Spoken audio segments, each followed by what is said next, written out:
Hello friends, मैं हूं Kamal. Welcome back to my channel. और आज हम जिस इंडिकेटर की बात करने जा रहे हैं वो सारे इंडिकेटर्स का गुरु है। गुरु मतलब इसको अगर आप यूज करेंगे तो आपको कभी भी लॉस नहीं होगा और ये बहुत ही सिंपल है, बहुत ही इफेक्टिव है। और वीडियो शुरू करने से पहले मैं सिर्फ इतना बोलना चाहता हूँ कि जो भी लोग मेरे अभी तक सब्सक्राइबर नहीं हैं वो जल्द से जल्द सब्सक्राइब करें ताकि आपको मेरे आने वाले सारे वीडियोस के बारे में इंफॉर्मेशन मिलती रहे। और जब आप सब्सक्राइब का बटन दबाएं तो आप उसमें नोटिफिकेशंस में ऑल करना मत भूलिएगा, नहीं तो आपको मेरे सारे वीडियोस के नोटिफिकेशन उसी समय नहीं मिलेंगे। और बहुत बार आप लोग लाइक करना वीडियो को भूल जाते हैं। आपको वीडियो अच्छी भी लगती है, बहुत इंफॉर्मेटिव भी लगती है, लेकिन लाइक करना हमेशा भूल ही जाते हैं। तो वीडियो को लाइक जरूर कीजिएगा ताकि मुझे मोटिवेशन मिलती रहे।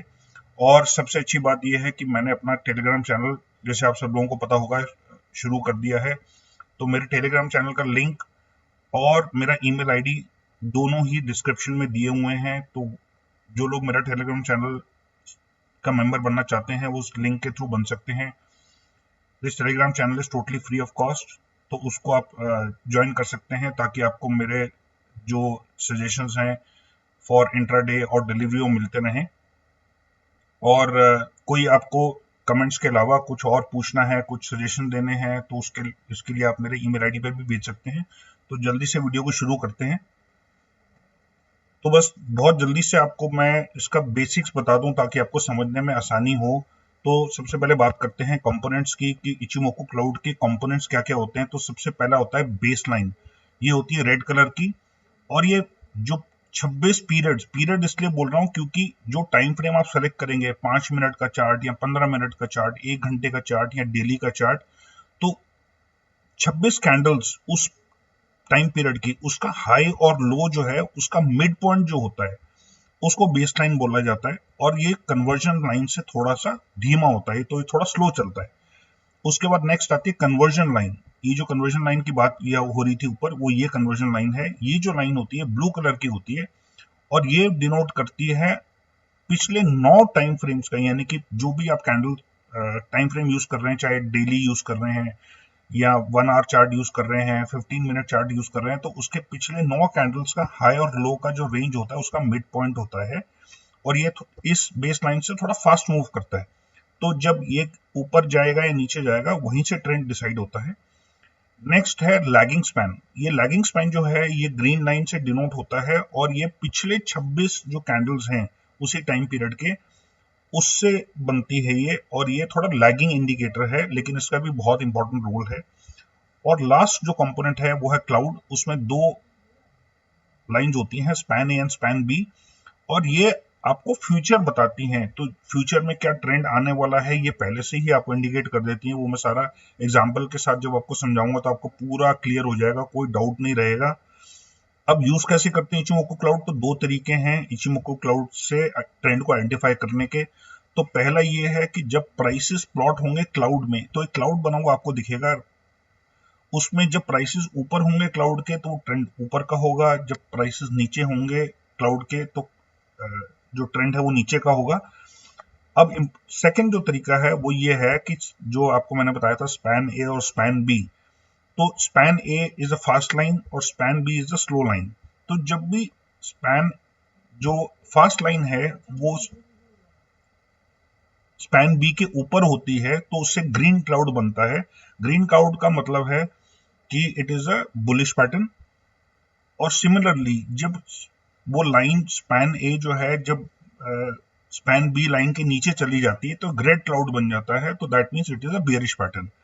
और सबसे इंपॉर्टेंट बात यह है कि क्योंकि क्लाउड आगे का बनता है, it is shifted forward 26 days, तो ये फ्यूचर के सपोर्ट और रेजिस्टेंस भी दिखाता है आपको। ये सारा एग्जांपल में क्लियर हो जाएगा।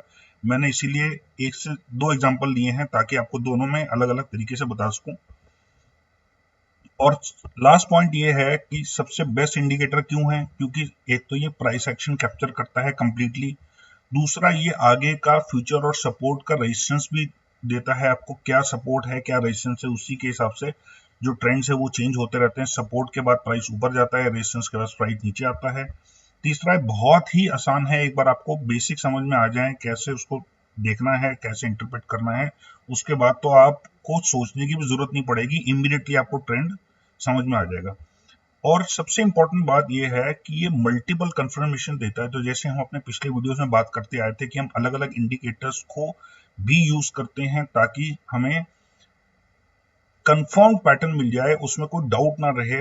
तो ये अपने आप में ही एक ऐसा इंडिकेटर है जो अलग अलग कंफर्मेशंस को ज्वाइन करके एक ही इंडिकेटर जो है वो सारे कंफर्मेशन देता है। तो इसमें बुलिश और बेरिश क्रॉसओवर भी आपको मालूम चल जाते हैं कि कब बुलिश क्रॉसओवर हुआ, कब बेरिश क्रॉसओवर हुआ। जो लैगिंग इंडिकेटर है वो भी आपको ट्रेंड दिखा देता है, और जो क्लाउड है वो भी आपको फ्यूचर डिपिक्ट कर देता है कि आगे क्या होने वाला है। तो ये इसी के साथ हम एग्जांपल्स पे आ जाते हैं। तो सबसे पहला एग्जांपल मैंने लिया एक्सिस बैंक का, दो एग्जांपल्स दिए हैं, दोनों अलग अलग चार्ट्स के हैं, इसलिए आपको समझ में थोड़ा आसानी हो जाएगी। तो ये आवरली चार्ट्स हैं पिछले 7 दिनों के, तो इसलिए 1 सितंबर से लेकर अब तक का चार्ट है ये। तो इसमें अगर आप देखेंगे तो एक तो ये ग्रीन क्लाउड बन रहा है, ये देखिए आप, और दूसरा यहाँ पे रेड क्लाउड बन रहा है। और इसी के लिए आपको सिर्फ दिखाने के लिए इसमें यूज नहीं करेंगे हम, इसमें RSI और फास्ट स्टोचैस्टिक्स भी मैंने आपको दिखा दिए हैं ताकि आप भी देख पाएं। तो इसमें इंपॉर्टेंट बात यह है कि ये जो ग्रीन लाइन है, ये जो ब्लू लाइन है, ये है आपकी कन्वर्जन लाइन, और जो रेड लाइन आ रही है ये वाली, ये है आपकी बेस लाइन। तो इसमें आप देखेंगे कि जो ब्लू लाइन है वो बेस लाइन से नीचे है, that means it is a bearish pattern. दूसरी बात यह कि जो लैगिंग इंडिकेटर है वो भी नीचे है, तो this also denotes a bearish pattern. तो जब भी लैगिंग जो लैगिंग स्पैन है यानी कि ग्रीन लाइन ये नीचे होगी, that means it is a bearish pattern. जब ग्रीन लाइन ऊपर जाएगी that means it is a bullish pattern. और तीसरी बात जो हमने डिस्कस की थी कि जब पैटर्न्स क्लाउड के नीचे बनेंगे तो वो बेरिश होंगे, जब क्लाउड के ऊपर बनेंगे तो वो बुलिश होंगे। तो जैसे आप देख रहे हैं कि ये ऊपर से नीचे आ रहा है, ये जो चार्ट है एक्सिस बैंक का, that means this stock has been falling for the past few days. पिछले कुछ दिनों से स्टॉक गिर रहा है, इसीलिए ये जो ब्लू लाइन है ये रेड लाइन के नीचे है। तो बेशक पहले ये जो पैटर्न बन रहा था क्लाउड के ऊपर था, ये क्लाउड उस समय यहाँ है और पैटर्न यहाँ बन रहा है, लेकिन क्योंकि बाकी सारी चीजें नेगेटिव हैं, जैसे ब्लू लाइन रेड लाइन के नीचे है, ये जो लैगिंग इंडिकेटर है ये भी नीचे है, लैगिंग स्पैन जो है, तो इसीलिए ये आपको पहले से ही पता लग जाएगा। और सबसे इंपॉर्टेंट बात यह है कि यहाँ पे रेड क्लाउड भी आगे बना है, तो ये क्योंकि फ्यूचर दिखा रहा है, तो इसी से आपको मालूम चल जाएगा कि आने वाले दिनों में इसका स्टॉक का पैटर्न नीचे होने वाला है। तो ये जो रेड क्लाउड, पहले ग्रीन क्लाउड बना तो ऊपर था, अब जब रेड क्लाउड बना तो स्टॉक नीचे आ रहा है।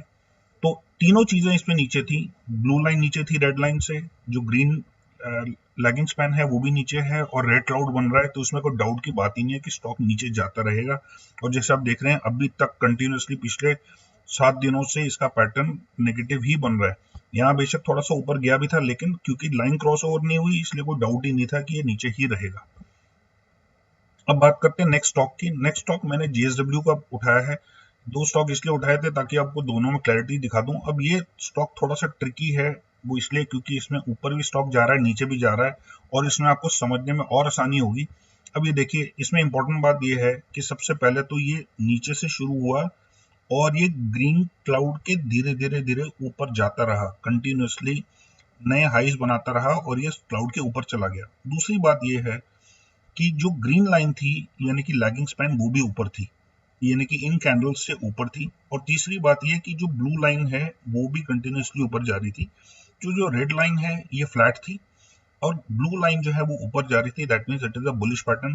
तो वैसे तो ऊपर यहाँ इस पॉइंट पे भी बाई किया जा सकता था, लेकिन अगर आप बिल्कुल लॉस करना ही नहीं चाहते तो आप यहाँ पे भी कर सकते हैं, लेकिन उसमें आपको सारी चीजें देखनी पड़ेंगी।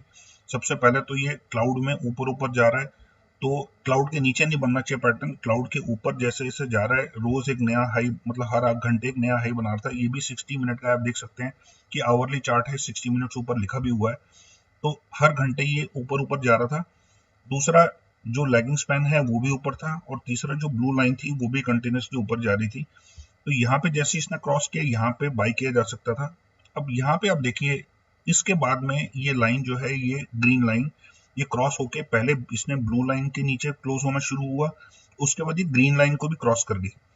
तो और दूसरी बात ये कि ये रेड क्लाउड भी आ गया, दैट मींस ये पहले से इसने इंडिकेशन दे दिया था कि ये स्टॉक गिरेगा। तो यहाँ आप देख सकते हैं यहाँ ऊपर गया। अब इंपॉर्टेंट बात यह है कि क्लाउड के ऊपर बना ये पैटर्न जो है, क्लाउड के ऊपर बना, और जो ब्लू लाइन है वो भी रेड लाइन के ऊपर है, लेकिन उसके बावजूद भी क्योंकि बाकी चीजें नेगेटिव थी, तो लैगिंग इंडिकेटर नीचे था और क्लाउड भी रेड कलर का बन चुका था, तो इसका मतलब इसने नीचे आना ही था, जो कि आया। अब यहाँ पे आके बाय क्यों करना था वो भी मैं आपको बताता हूँ। उसकी वजह यह है कि बाद में इवेंचुअली ब्लू लाइन जो है वो रेड लाइन को क्रॉस ओवर कर गई, तो ये नीचे आई, लेकिन यहाँ पे फिर से ये ऊपर गया, और ये पहले से प्रिडिक्ट कैसे हो गया था, सबसे पहले वापस रेड लाइन के ऊपर चली गई। यहाँ से आप देख सकते हैं, यहाँ से इसने उठना शुरू किया और ये फाइनली यहाँ पे ऊपर चली गई। दूसरा, रेड क्लाउड के बाद में दोबारा से ग्रीन क्लाउड बना, तो इसका मतलब ये था कि ये दोबारा से स्टॉक राइज करेगा, और जो इसने किया भी। अब उसके बाद देखने वाली बात यह है कि यहाँ आके इसने इस रेड लाइन ने ऊपर चली गई है और ब्लू लाइन जो है ये नीचे आ गई है। दूसरा, यहाँ पे आप देख सकते हैं ये रेड क्लाउड पहले से ही बन चुका है, और जो ब्लू लाइन है ये अभी भी करंट में भी जो आज की डेट है वहां पे भी ब्लू लाइन जो है वो रेड लाइन के नीचे है। और धीरे धीरे जबकि ये नीचे से शुरू होके ये क्लाउड के ऊपर क्लोज हुआ है, यहाँ पे क्लाउड के ऊपर क्लोज हुआ है, लेकिन इसने एक नया हाई नहीं बनाया है। ये आप देख सकते हैं कि ये जो 288 की लाइन है, 288 प्राइस की, इसके नीचे ही क्लोज हुआ है। दैट मीन्स अभी भी उतना स्ट्रेंथ इसमें नहीं है। हालांकि तो आने वाले दिनों में ये साफ बता रहा है कि ये स्टॉक और भी नीचे जाना चाहिए, क्योंकि पहले से ही रेड क्लाउड बन गया है और जो ब्लू लाइन है वो भी नीचे है। और यहाँ पे भी आप देखेंगे कि ये लाइन जो है धीरे धीरे आने वाले दिनों में ये वापस से फिर से नीचे आ जाएगी। तो सारे इंडिकेटर्स यही इंडिकेट करेंगे कि अब एक्सिस में जेएसडब्ल्यू स्टील को, sorry my mistake, JSW steel को दोबारा से नीचे जाना है। तो आप आने वाले दिनों में जेएसडब्ल्यू स्टील को फिर से नीचे गिरते हुए देखेंगे। तो ये आपको दिखाना था कि कितना जबरदस्त और पावरफुल इंडिकेटर है, जिसमें आपको हर तरह की कंफर्मेशन पहले ही पता लग जाती है, और आपको ये भी पता लग जाता है कि कहाँ पे सपोर्ट है, कहाँ रेजिस्टेंस है, प्राइस किस डायरेक्शन में जाएगा। ये फ्यूचर में अगर आपको पता लग जाए तो इससे बढ़िया बात और क्या हो सकती है। और मल्टीपल कंफर्मेशन, सो लैगिंग स्पैन एक कंफर्मेशन है, ब्लू लाइन और ग्रीन लाइन का क्रॉसओवर एक और कंफर्मेशन है, और जो क्लाउड है वो एक और कंफर्मेशन है। तो आपको तीन तीन कंफर्मेशन मिल रहे हैं। इसीलिए मैंने बोला था कि ये सारे इंडिकेटर्स का गुरु है, बहुत जबरदस्त इंडिकेटर है ये, इसमें आपकी किसी तरह से कोई गलती हो ही नहीं सकती। आप बेशक ट्राई करके देखिएगा और मुझे कमेंट्स में जरूर बताइएगा कि आपको इंडिकेटर कैसा लगा और इसमें आपके प्रॉफिट्स हुए कि नहीं हुए। And thank you so much for watching this video, and I hope you will subscribe if you are not a subscriber. और आपको वीडियो अच्छी लगी हो तो लाइक करना बिल्कुल भी मत भूलिएगा। And thank you so much for watching, and take care and God bless.